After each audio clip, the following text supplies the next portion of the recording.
We're going to open up with this. In 1939, okay, well, first of all, the series, today is part 2 series, Balaam, the prophet for profit. Prophet for profit, you see, just playing around with the words there. Prophet for money, okay? Last week was the talking donkey. Balaam and the talking donkey. I'm going to go through that story again just in case you forgot. But tonight is part 2. Balaam, the prophet for profit, for money. All right, here we go. In 1939, a German female athlete by the name of Dora Rottgen won the Olympics in the female high jump. She shattered the world record. 1939, from Germany. This Wahine athlete, okay? And she won the world record. Everything was all good, awesome, hallelujah. And then several months later, she admitted that she was not actually a woman. She was a man. And then, of course, they took the medal back. She said that she was pressed by the Nazi organization to perform in the Olympics so that they would be good for honor for the Germans. At that time, you know, the 1930s, that was big. 1930s, 40s, that was when Germany was against the world at that time. But what I'm trying to get to right now is that it's not what is happening outside. Amen. It is what is going on the inside. We can walk around and we can look like wahinis, but on the inside we men. And vice versa, we could be walking around looking like men, but on the inside we wahine. In other words, we can be walking around like we are Christians, but on the inside we are not Christians. Can I get an amen? Hallelujah. You see what happens is that when we are Christians on the inside, that should show on the outside. Amen. But not necessarily the other way around. Anybody can walk around and say, hallelujah, praise the Lord, God bless you. You see, but inside, whoa, they got some issues going on. Of course, we are not against the people. We are not against the person. We are against the spirit that is behind it. Amen. So we're not going to go over there and go, sister, hey, brother, how come you acting like that? We should be saying, hey, we got to pray. We got to pray. You know, because the Bible says we wrestle not against flesh and blood, but against principalities and powers and rulers of the darkness of the world. Amen. So let us go ahead. Tonight I'm going to be talking about some critical information that we need to understand as we walk in this journey called Christianity. Okay, because we are talking about Balaam, this prophet, who was doing prophecy for profit, for money. So we're just going to go, not all people who are called prophets are actually prophets. Not all people who are called Christians are actually Christians. I'm not trying to step on nobody's toes tonight, I'm just preaching. Amen. Amen. So let's go back, just give a background history. In Genesis chapter 12, God made a promise with a man named Abraham. And in that promise, he told Abraham, okay, you do as I say, and I will bless you, and out of you, I will bless your descendants, and you're going to have as much descendants as the stars in the sky, as the sand in the sea. Those who bless you and your descendants will be blessed. Those who curse you and your descendants will be cursed. That's what he said. That's all part of the promise. Also, I will give you a land flowing with milk and honey, what we call the promised land. And finally, here's the one. All of the world will be blessed because of your descendants. Particularly one descendant. Amen? His name, Jesus Christ. The name that is above all names. Hallelujah. Oh, that name is so powerful. There is power in the name of Jesus. Can I get an amen? Amen. You see, Jehovah Jireh is a good title, and I love it because he's the one that provides for us. But that is not his name. You see what I'm saying? Jehovah Rapha is a good title as well. He's the one that heals our body, but that is not his name. You see what I'm saying? Jehovah Shammah is a good title, but that is not his name. You see, he's a God that is present all over the place. Jehovah Shammah, but that is not his name. His name is Jesus. Oh, and the Bible says that every tongue shall confess and every knee shall bow that the name that is above all names is Jesus. Hallelujah. Hallelujah. That's a little divergence. I went off the course over here. So going back to the Old Testament, Abraham has a son named Isaac. Isaac has a son named, of course the whole story you got to read them in the Old Testament. Isaac has a son named Jacob. Jacob has 12 sons. And those 12 sons, they eventually go into Egypt. And after 430 years, okay, these 12 sons, they multiply into 2 million people. And they become slaves in Egypt. God sends, out of one of them, out of the Levite tribe, God sends Moses as a prophet, as a typology Messiah. Moses was like a Messiah, like how Jesus was a Messiah in the New Testament. Moses was a Messiah in the Old Testament to free the slaves from sin of captivity in Egypt. Okay, and so they kill the Passover lamb, which is Jesus, symbolic of Jesus. They got the blood on the doors, amen, symbolic of Jesus. I'm just going through the story again. And because of that, they come out of sin, out of the world, out of Pharaoh, who is Satan. And I'm hoping that everybody understands. I'm bouncing back and forth. Okay? Pharaoh is Satan in the New Testament. Satan in the Old Testament, we call him Pharaoh. Coming out of Egypt, which is sin, through the blood of Jesus Christ, the Passover lamb. And now they saved out of Egypt. And they come across the Red Sea. And they go through the Red Sea baptism.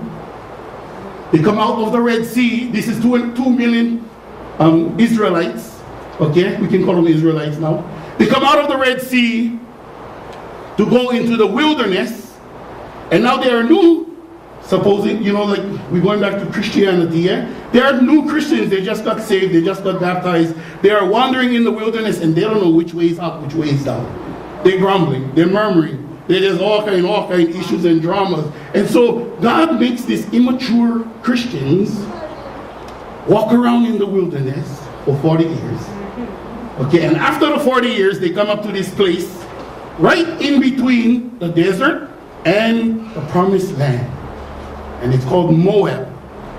And this is where the story takes place tonight. Moab. So it's been 40 years now. Hopefully this is maturing as Christians. You see what I'm saying? I'm kind of matching it up from the Old Testament to Christianity. Okay, they have been wandering around as Christians, immature Christians, for a long time. And now God is saying it's time for you to mature up, get into the promised land. And here we have this story over here. Okay, where are we at? The king of Moab, his name is Balak. I used to say Balak, okay? He goes and he calls the services of the prophet Balaam, the ungodly prophet, I just want to call him, ungodly prophet, okay? Because he hears that Balaam is a prophet, not of God, but whoever Balaam curses will be cursed, whoever he blesses shall be blessed. So the king of Moab looks across and sees all of these 2 million Israelites and says, you know what, go call Balaam, I go pay him whatever he wants. Okay, so Balaam can come over here and curse Israel. Okay, so Balaam, they go and they call Balaam, and then Balaam jumps on his donkey and rides to Moab. And this is the story from last week. Balaam is riding on his donkey, and then the donkey sees the angel with the sword drawn like this. And the donkey runs away. Tries to run away. The donkey squeezes to the side. And then finally the donkey just sits down. 3 times Balaam is whacking the donkey. Boom. Come on, get over there, get over there. Until finally God opens up the eyes of Balaam, and Balaam sees what the donkey saw. It's a huge angel over there with a sword ready for cut, slice, and dice.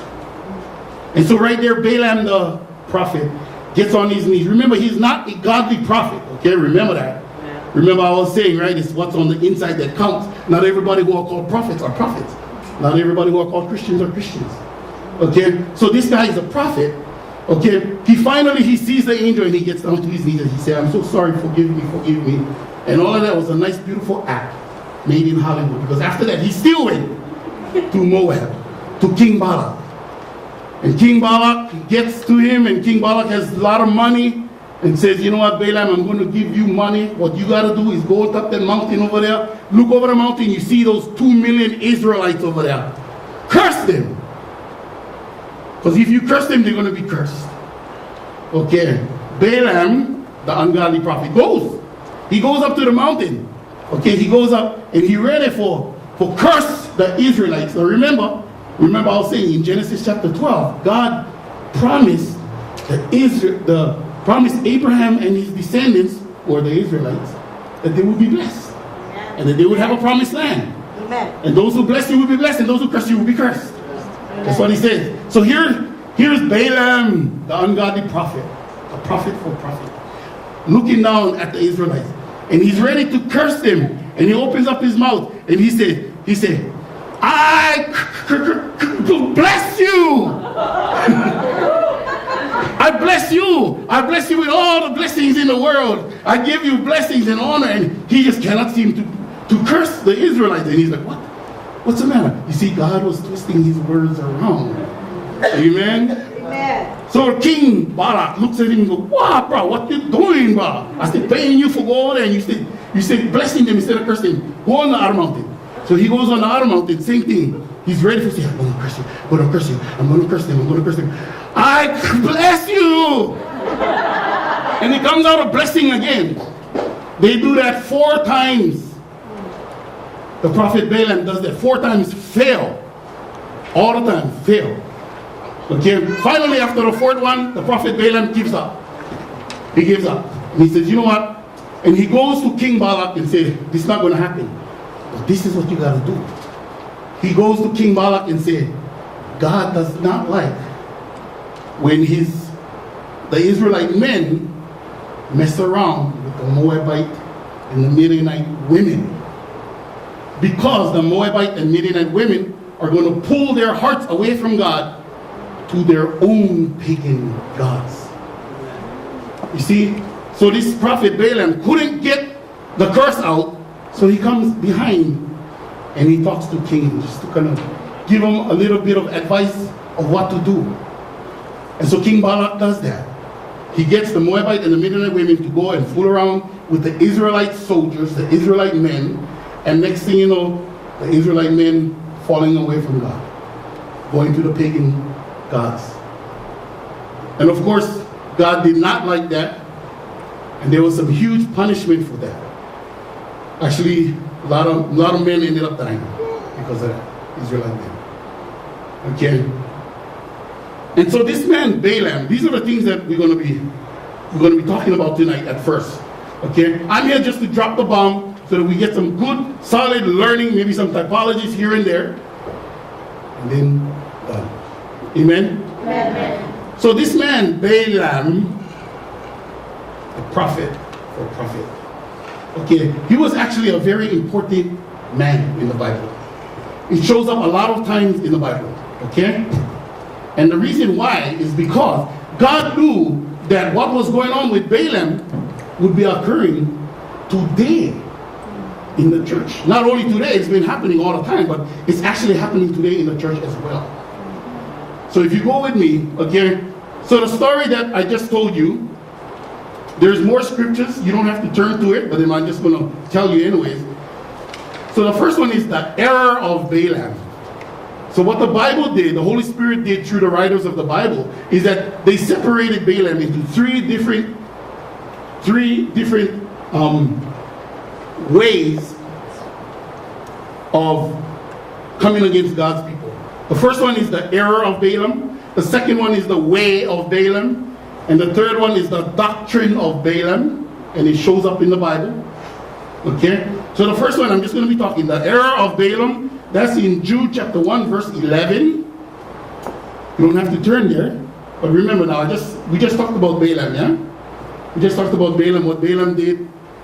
Okay, he was doing it for some money because King Balak wanted to give him money. But the error of Balaam, Jude chapter 1, verse 11, he says, woe to them, they have taken the way of Cain. They have rushed for profit into Balaam's error. They have been destroyed in Korah's rebellion. Okay? So just a little bit of review over here. So we're talking about Balaam, right? We're talking about Balaam's error. And what they do, what Jude did was put everything together in one sentence. They have taken the way of Cain. Cain and Abel. Cain is the first son of Adam and Eve. Yeah? Abel is the second son. Okay? So Cain is raising up his fruits. Abel is raising up his sheep. Okay? They both take them to God, remember? God takes the sheep, the best of the sheep, that's what Abel gave. And Cain gave his fruit. God did not accept the fruit from Cain. Okay? Cain becomes jealous and angry because he wanted to be the one that was chosen. He kills his brother Abel. Okay?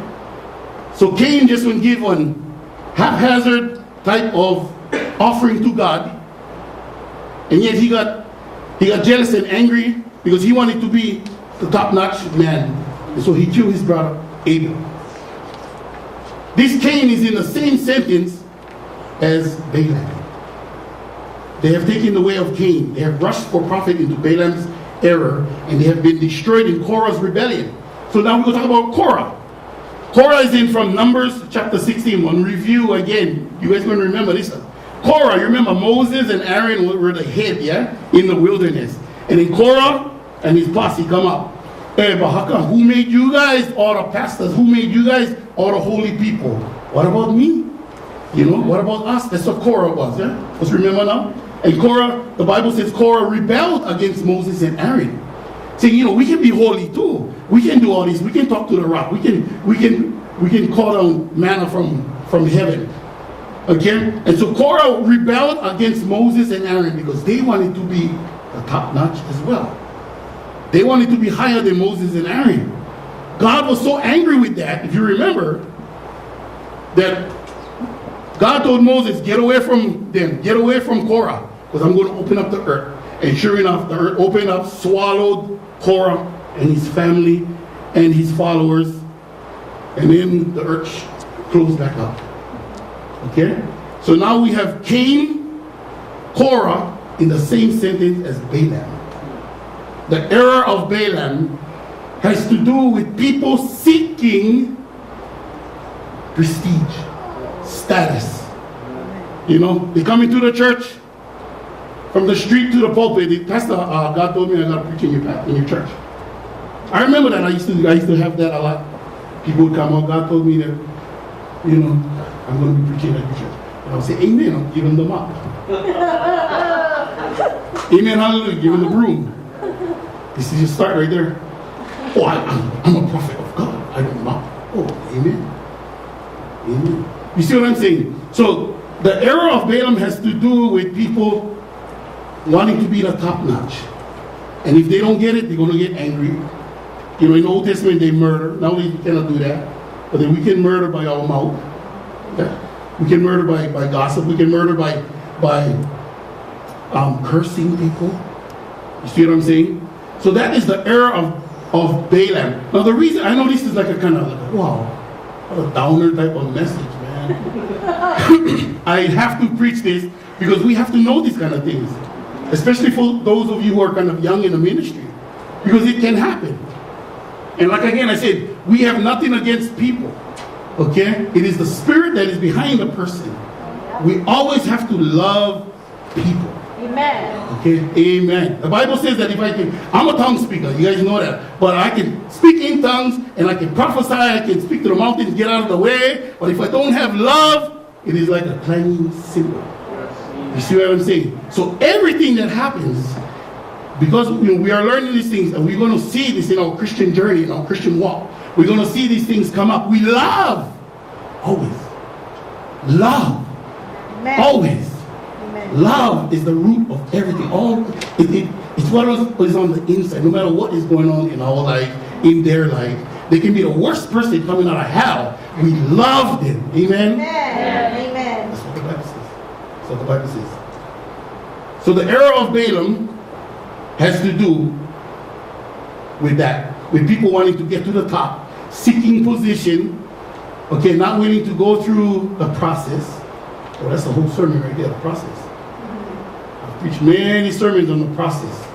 The process. You're dealing from the inside, from the outside. You're going through what God wants you to go through, the process. Okay, so I'm just going to go through the error of Balaam, right? Because we know what Jesus said. In order for you to be first, you got to be last. Okay? So the error of Balaam has to do with Cain and Korah, meaning they want to get to the top. fast. They want to get to the top. And if they're not going to get to the top, but all hell is going to break loose. See what I'm saying? That is the error of Balaam. Jude 1:11. I'm here to drop the bomb, so I'm moving out to the next one. The way of Balaam. The error of Balaam, first, the way of Balaam, 2 Peter 2:14-16. 2 Peter. So this is the way of Balaam according to the Bible. Okay? And the Bible says, I guess we go with 15. They have left the straight way and wandered off to follow the way of Balaam, son of Bezer, who loved the wages of wickedness. But he was rebuked by his wrongdoing by a donkey. Okay, so they have left the straight way and wandered off to follow the way of Balaam, who loved the wages of wickedness. So now we see Balaam was a man after money. He left the good way, God's way, in order to follow the money. You know, church, I've been preaching a long, long time. And yes, people have offered me money to preach, okay? Now, that's all fine to take money, but then what I'm saying is, well, I did not take money, but what I'm saying is that if it becomes our motive for preaching, we really got to watch out. You see what I'm saying? Now, if I travel to California, I would hope that they would pay me something to pay for my trip. Amen? You see what I'm saying? But then what I'm saying is if I'm going to go there mainly for money, there's a problem. Okay? They have left the straight way and wandered off to follow the way of Balaam, who loved the wages of wickedness. Church, we see it on TV. Some of my best pastors that I love so much, my best preachers, they are millionaires. Why? I mean, I get it. Yeah, you good, you preaching good, you write books, that's awesome. You see what I'm saying? But then when you're using the tithes and offerings to fit into your own bank account and driving around these Mercedes-Benz and getting these just crazy $1 million homes and mansions. Come on. Woo, Lord have mercy. You see what I'm saying? Come on. Now we don't need those kind of things. That's kind of over and crazy, erroneous, exogenous, whatever you may call it. That's crazy. This is the way of Balaam. I'm not going to put any names on there because I know some of you love those preachers. I'm one of those too. I love my preachers on YouTube and TV. But yeah. Why are they making so much money? You see what I'm saying? They have left the straight way in order to chase the money. And the next thing you know, it's all whatever they'll be paying you to preach what they want to. Amen. I have been invited once. Pastor Paul, I need you to come over here. And they told me what to preach. And I said, well, just so happen I have something on that weekend. Something else. Hallelujah. Well, you see what I'm saying, right? So I'm trying to just drop these seeds of lessons into our lives over here. Because, like I said, this happened thousands of years ago, Balaam, but it is connected to our church today. Amen. We watch TV, it's all over. You know, and it's hard to really say anything bad about them because thousands of people are coming to the Lord because of their ministries, right? Amen. So you don't want to talk anything bad because you don't want to talk anything bad about anointed men and women of God. Amen.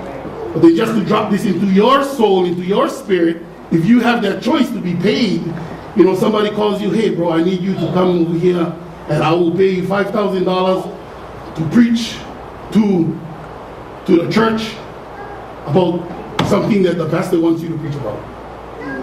You know, come to this church over here and preach about how the church should listen to the pastor. See what I'm saying? I will pay you good. I will pay you good. So that is the way of Balaam. Okay? It's out there. Okay? And I'm not trying to preach a downer message over here. Okay? So we have the error of Balaam. Okay? Where you always like the position, the status. That's what you're looking after. And if it doesn't go your way, you go crazy. Okay? That's the error of Balaam. The way of Balaam is you leaving something godly in order to go chase after money. You see what I'm saying? And you know what is so sad is that many people who have these gifts, real solid gifts of preaching, of laying hands, speaking in tongues, interpretation, they have the real deal gifts, but then they use it for money. You see what I'm saying? That's too bad. That's really too bad. Because I'm sure God can use that way, way, way, way more better. Of course, you guys know the Bible says we cannot serve God and money, right? That's what the Bible says. Okay, so I'm going to just leave that one so the folks just understand. Okay, the third one is the doctrine of Balaam. Okay, so the first one, the error of Balaam. The second one, the way of Balaam, where you're leaving the good way to do the bad way to chase after money. The third one is the doctrine of Balaam, Revelations 2. That's the preach on this just this past week. Or 2 weeks ago. Revelations 2:14, the doctrine of Balaam. Nevertheless, I have a few things against you. There are some among you who hold to the teaching of Balaam, who taught Balak to entice the Israelites to sin so that they ate food sacrificed to idols and committed sexual immorality. So this is when Balaam was trying to curse the Israelites. Every time he tried cursing, he ended up blessing them. Never worked 4 times. And then this is when Balaam goes to Balak. He says, well, you know what, you gotta just send the Midianite women and the Moabite women who fool around with the men. God will get so mad, God will start killing them. It happened. Okay? The King James Version uses the word stumbling block. Okay?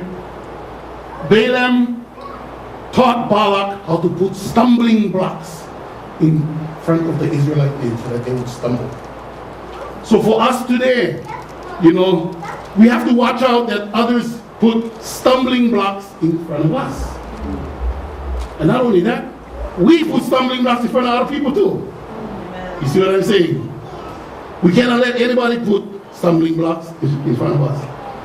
Okay, they may try to talk to you, hey, NFL party by Sunday morning, bro. Come on, you don't go to church. I love my NFL, right? Okay? Our team playing, but come on, you gotta go to church. That's a stumbling block. You see what I'm saying? I'm just being real. I'm trying to relate them to me because I know you guys are all holy over here. I don't want anyone struggling over here. Okay? Even the saying, we trying to be Christians, we trying to be holy, oh yes, I will go to church, I just filled with the Holy Ghost, I stay praying everything, Friday night or Sunday morning, ready for go to church, getting ready, and then boom, something happens. Something awesome nowhere. We go beach. We go golf. Friday nights, the club is bumping. Yes. Boom, boom, boom, Friday nights. You see that? The stumbling block just start coming, right? And it's easy. Stumbling blocks, you can stumble real easy. Because especially if you have a past of that, right? You have a past of going through the boom, boom, boom, boom. And somebody, you're like, oh no, I gotta go to church, gotta get ready. And then somebody just come on, boo, we go. Oh, shoots. It's like really easy because you have that history of going there. I'll tell you, stumbling blocks. But what we gotta do whenever we see stumbling blocks is we step on the stumbling blocks and use it as a stepping stone. Amen. To move us higher to God. Amen. Amen. Stumbling blocks are gonna come. Be ready. Okay, for all of us Christians over here, we're not just going to go get raptured this weekend or something like that. Okay, that was last weekend. That was September 23rd. Right? No, we never missed the rapture. This is a lifelong journey that we have in our lives. You see, we're going to see the error of Balaam. We're going to see the way of Balaam, and we're going to see some stumbling blocks, gang. Okay, because this is a struggle. Right? Our Christian walk is not all sweet honey walking around, or everything is so good. Wherever you walk in, it's all sunshine, even in the middle of stormy weather. You walk around, sunshine, hallelujah. Woo! So good, everything. When you walk out of the bathroom, everything is rosy. That's not how life is. You see what I'm saying? Come on. We're real. We got troubles. We got issues. We have to be watching for these stumbling blocks that come in, so that we can pray them down, we can use it as a stepping stone. Amen. And whoever put the stumbling block in front of us, we pray for them and we love them. Amen. You see what I'm saying? Amen. Because they might have done it just out of accident. Amen. If they did it purposely, well, yeah, they need extra prayers. I will say EGR, extra grace required. EPR, extra prayers required. You see what I'm saying? So that's why I'm teaching you these things. Just 3 simple. Okay? And then after this, we're going to go with 3 others real fast, I promise. Because I know that folks will fall asleep over here. So that was the first one. Error of Balaam. Way of Balaam. Doctrine of Balaam. Okay, stumbling block. Okay? That's the doctrine of Balaam. Okay? You guys kind of understanding a little bit of what's going on? Amen. Right? Oh, how's this one here? Oh, we go Bible studies. Yeah, we go to the gym. We go lift weights. That's a good stumbling block, I tell you. I tell you, I know that happens. Stumbling blocks can come in any way too, right? Oh, you sing off key, Bob. You know, without you knowing, that kind of like puts you down, sort of. Next thing you're feeling like, oh, I'm not singing shit. You know, you play on a certain way guitar. You know, you don't preach good. You know, you preach too loud, spit like me, right? Spit. That's why the splash zone. Nobody in the splash zone over here. Stumbling blocks. Whenever these kind of things happen, pray. Pray, pray, pray. Okay? So now we're coming down to the last three. I promise these are going to be faster, okay? Because I'm going to try to connect them to our lives, application in lives. Okay? So the last three: promises, protection, and provisions. You folks heard this all along, okay? Promises, protection, provision. So here we are, going back to our story over here. We have these people who came out of Egypt, got baptized in the Red Sea. They were wandering as immature people in the wilderness, and they come right up to the border. And now they have to make a decision. Are they going to stay in the wilderness, or are they going to go into the promised land that has been promised? You see, God has been, so number 4, the fourth one, promises. God gave them the promised land. It was there for them. Okay, we always got to remember God keeps his promises. Okay, now it was several generations down, right? It was over 500 years later. But God still kept his promise. Then if God gives you a promise and it's not really coming out to fruition, please don't get mad at God, okay? Because God is a generational God. You see what I'm saying? You know, you say, hey God, wow, we pray for me and my family, everything. And then he's looking at you and saying, yes, it's going to come through your grandson. You see what I'm saying? God is a generational God. Okay, God promised Abraham, but Abraham never made it to the promised land. His descendants made it 500 years later. Amen. He keeps his promises. Hallelujah. Amen. Every promise that he has given you, he's going to keep it. He is keeping it. When he says that he has a promised land for you, and it's called heaven or New Jerusalem, it's there for us. You see what I'm saying? He's going to keep his promise. Amen. Amen. Glory, hallelujah. Promises. God is always faithful, and he protects his people from curses. So here we're going back to the story. Here we have the Israelites down in the wilderness, 2 million strong. Okay, we have Balaam with Balak trying to curse these people and everything. But God still kept his promise to the people, to the Israel nation, and he protected them. I want you to realize that the Israelites down there in the wilderness had no idea of what was going on with Balaam and Balak. And they never cared. Because God was protecting them. Amen? Amen. No weapon formed against thee shall prosper. Amen. You see, that's what the Bible says. See what I'm saying? Right. So whenever there's dramas going on, church, I just want to reassure you folks that we just need to be focused on God. Amen. There's going to be people like that out there trying to curse us. It's okay. As long as we worship our God, we praise in our God, and we don't have to know about what's going on. Amen. You see what I'm saying? Amen. Because sometimes if we know it, it makes us more stressed out. But if we don't know it, it's good. Hallelujah. Amen. They were just down there having their old fine dandy time, you know, giving their lambs to atone for their sins, having their feasts and their festivals. And yet these people up here having issues about them. God still protected them, just like God will protect us. Amen. Okay, maybe not physically, okay, but spiritually. If we abide in him, he will stay true to us. Amen. You see what I'm saying? Yes, we don't want to be sick on the outside, but then this is the outside body. This will pass. This is only 70, 80 years strong, that's it. But then our spirits are forever. Amen? Amen. That's the one that we take care of. That's the one, our spirit is the one that we follow God all the way. Amen. This physical body, it will pass. You all know that. Amen. So promises, protection, and the last one, provision. God always provides for his people. Yes. Okay? Yes. But a lot of times people are looking for the wrong type of provisions. You see, God, I need food for my family. And then God gives you one tomato, one hamburger, one lettuce. And you're like, God, I was expecting steak and lobster over here. You see what I'm saying? What we stay praying for is not what God is going to provide for us no matter what. Amen. So now we go back to the 40 years, okay? We go back to the 40 years. God gave them manna, right? God gave them water. See that? We drink water. It's biblical. We drink them out of one plastic bottle. They drank them out of one rock. Woo! Hallelujah. That is awesome. And then the Bible says in Deuteronomy 29:5, we read the other night, that God provided them. Their shoes never wear out. Their clothes never wear out. They had clothes, they had shoes, they had food, they had quail, they had bread, they had water, they had everything good in the wilderness. God provided. Amen.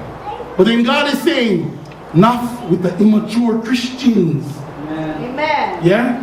God is saying, enough already. Now it's time to get some big, huge fruit in the promised land. Amen? The grapes.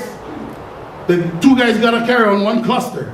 You see, that's in the promised land. No got to eat no bread, no got to eat no water anymore. You can drink juice, grape juice, apples. Right? Amen. Kalamungar, Filipinos.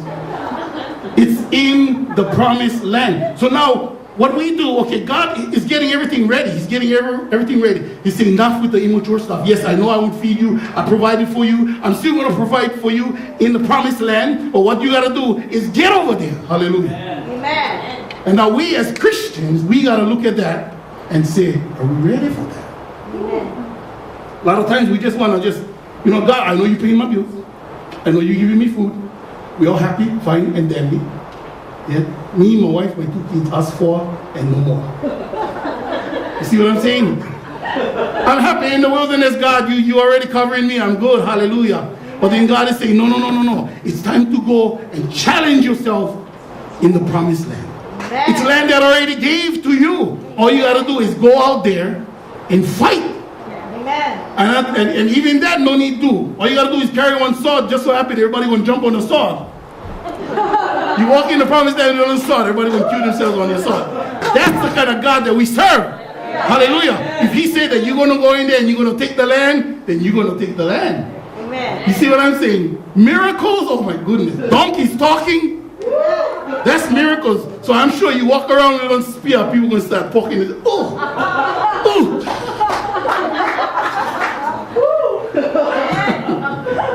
I know that's crazy. But there's miracles in the Bible. Okay, what kind of Christians do we want to be? You see, God, he promises us, he protects us, and he provides for us. We got to be like that in the promised land. Amen? Amen. All right, I'm coming down to the close, gang. Coming down to the close. Whenever these kind of stuffs happen, right, we went through the era of Balaam, the way of Balaam, the doctrine of Balaam. Okay? What you have to do, all of this stuff's happening because we live in a church that are made up of humans. Flesh and blood, brothers and sisters, we all have issues. Yeah? Please forgive one another. Amen. Please love one another. Amen. Have grace for one another. Amen. And you always keep on praying. Amen. Keep on praying. And then here's the bottom line, the word. The word has instructions for every situation. Stumbling blocks, read the word. The errors coming, read your word. The ways of Balaam coming, read your word. You see, anything that happens, the word has everything for us. Read our word and pray our prayers. Do our ministries. Be real Christians. Because church, it's not so much about what is going on the outside, but it's what's on the inside. Are we the real deal? Amen. Hallelujah. You know, when the rapture comes, are we going to be left behind? Oh, no way. You see what I'm saying? We got to be the real deal. Now, of course, the rapture, well, they said was Saturday, and I every time messed around with that. You know, it's funny. you know, but we can use that to reach people. And I've milked that one crazy. I'm telling you, people don't even know what is the rapture. Wow, you know what is the rapture? See, it's not even in the Bible, but then, you know, the idea is, right, being caught up. Okay, but church, we're going to end right now. It is not about what is going on the outside, because there's going to have the Balaams out there. They're saying that they're a prophet, but they're not the prophet. Right. You see what I'm saying? Because it's not about what is on the outside, it's what is on the inside. Amen. Okay, church, love every one of you. Is what is on the inside that counts. And that inside is Jesus. Right. He is the one that lives inside each and every one of you. And if you don't know Jesus as your Lord and Savior, come talk with me, because you have to know Jesus. He will turn your life around. He will make you happy, full of joy in places that you never ever thought was possible. Amen. Amen. Thank you for hearing the word of God. Hallelujah. Amen.